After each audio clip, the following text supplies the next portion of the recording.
현대 인류는 한때 단지 야생 생명체에 불과했습니다. 옷도 없었습니다. 언어도 없었습니다. 집도 없었습니다. 거친 자연 속에서 살아남기 위해 몸부림치던 짐승들과 다를 바 없었습니다. 하지만 가장 충격적인 사실은 수백만 년에 걸친 진화 과정 속에서 지구에는 여러 종류의 인간이 존재했다는 것입니다. 그리고 결국 오직 우리만 살아남았습니다. 다른 인간 종들은 모두 세상에서 사라졌습니다. 과연 무슨 일이 있었던 걸까요? 왜 호모 사피엔스만이 지구의 지배자가 되었을까요?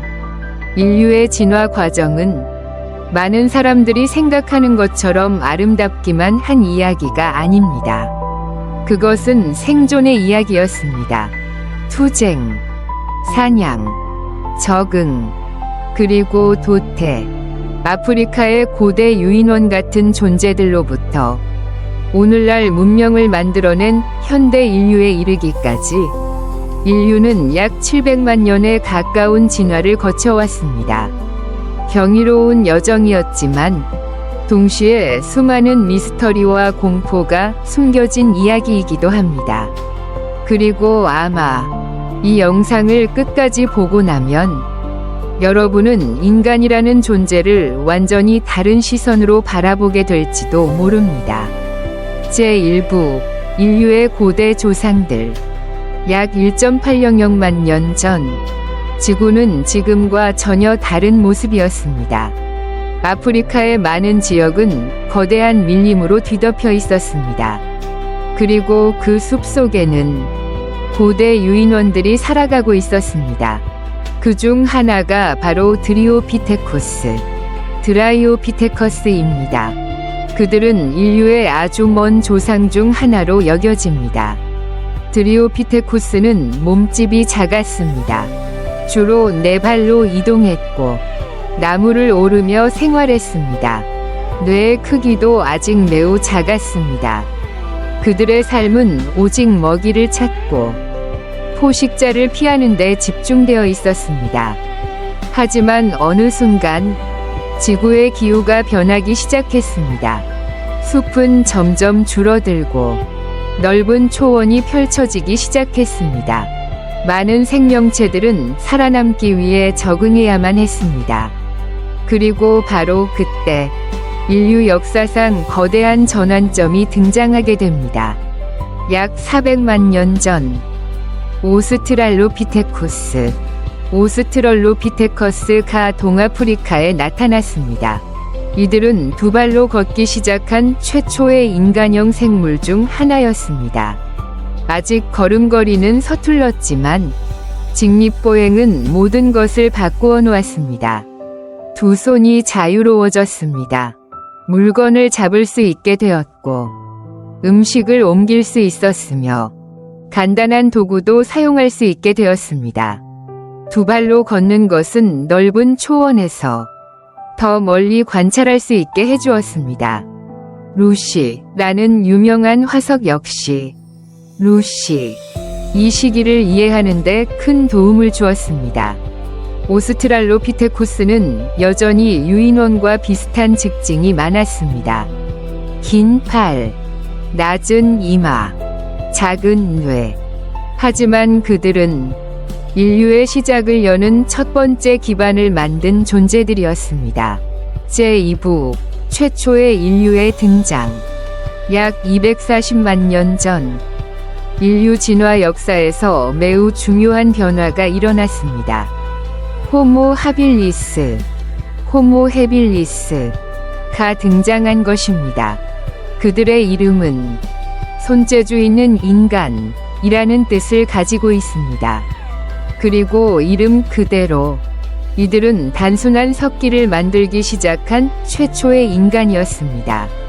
날카로운 돌은 고기를 자르는 데 사용되었고 벼를 부수거나 자신을 보호하는 데에도 활용되었습니다.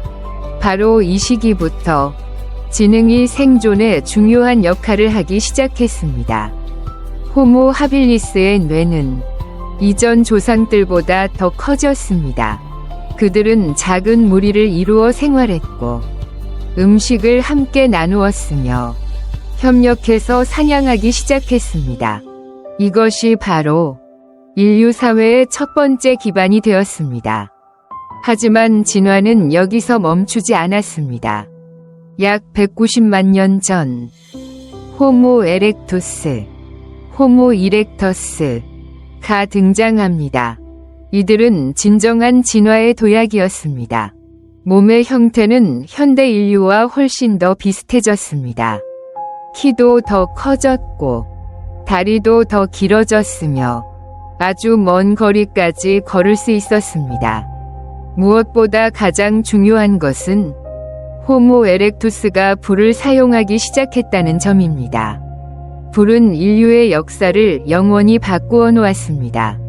추위를 견디게 해주었고 맹수를 쫓아낼 수 있게 했으며 음식을 익혀 먹을 수 있게 만들었습니다. 그리고 밤에도 더 오래 활동할 수 있게 해주었습니다. 일부 과학자들은 익힌 음식을 먹기 시작한 것이 뇌의 빠른 발달에 큰 영향을 주었다고 믿고 있습니다. 호모 에렉투스는 또한 아프리카를 벗어난 최초의 인간이기도 했습니다. 그들은 아시아와 유럽으로 이동하기 시작했습니다. 이것은 인류가 처음으로 세상을 정복하기 시작한 순간이었습니다. 제3부 현대 인류가 세계를 지배하다. 약 40만 년 전, 유럽과 서아시아에는 매우 강인한 인간종이 등장했습니다. 바로 네안데르탈인, 호모 년더살렌시스입니다. 그들은 매우 강한 신체를 가지고 있었습니다. 혹독한 추위에도 잘 적응했고, 거대한 동물들을 사냥할 수 있었습니다.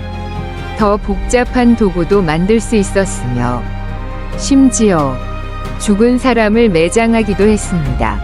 이것은 그들의 사고력과 감정이 상당히 발달했다는 것을 보여줍니다. 하지만 이후 약 30만 년 전 호모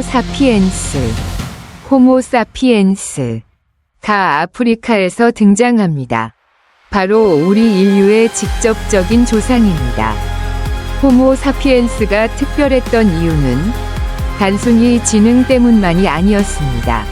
그보다 더 중요한 것은 강력한 의사소통 능력과 협력 능력이었습니다. 그들은 언어를 발전시켰고 이야기를 만들기 시작했으며 지식을 세대를 넘어 전달할 수 있게 되었습니다. 또한 예술을 창조했습니다.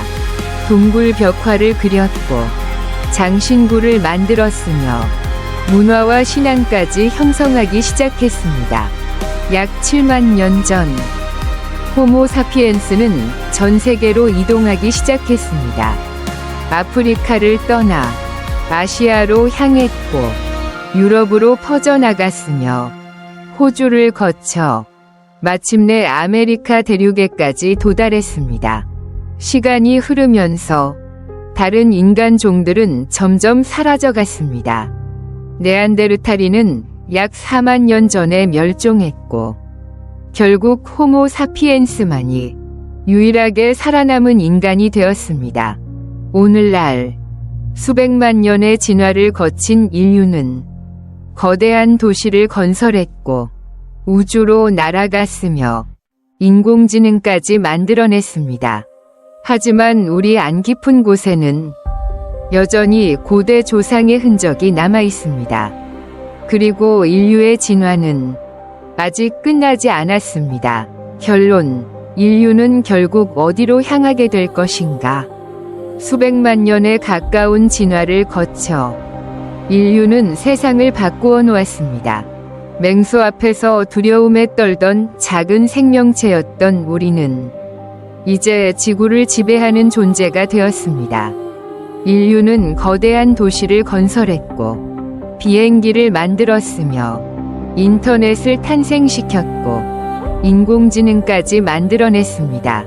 그리고 심지어 달에 발을 내딛기까지 했습니다. 하지만 정말 생각해 볼 만한 점은 기술이 아무리 발전하더라도 고대 조상들의 원초적인 본능은 여전히 인간의 내면에 남아있다는 것입니다. 우리는 아직도 두려움을 느끼고 분노하며 서로 경쟁하고 사랑할 줄 압니다. 수백만 년 전이 조상들처럼 말입니다. 그리고 어쩌면 인류의 진화는 아직 끝나지 않았는지도 모릅니다. 미래에는 인간이 또다시 변화할 수도 있습니다. 기술을 통해, 유전자 조작을 통해, 인공지능을 통해, 혹은 심지어 다른 행성에서 살아가게 될지도 모릅니다. 하지만 더 두려운 가능성도 존재합니다. 만약 전쟁과 전염병, 그리고 기후변화가 통제 불가능한 수준에 이른다면 인류 역시 과거 지구를 지배했던 생명체들처럼 사라질 수도 있는 걸까요? 공룡들도 자신들이 영원히 살아남을 것이라 생각했을지 모릅니다. 하지만 결국 사라졌습니다. 네안데르탈인 역시 한때 유럽 전역에 존재했습니다. 하지만 지금은 화성만 남아 있습니다. 그리고 언젠가 호모 사피엔스 역시 과거의 존재가 되어버릴까요? 어쩌면 인간이라는 존재의 가장 특별한 점은 힘이 아닐지도 모릅니다. 변화할 수 있는 능력, 적응할 수 있는 능력, 그리고 자신의 기원을 스스로 질문할 수 있는 능력. 인류의 진화는 지구 역사상 가장 길고 위대한 이야기입니다. 그리고 바로 지금 이 순간에도 그 이야기는 계속해서 쓰여지고 있습니다.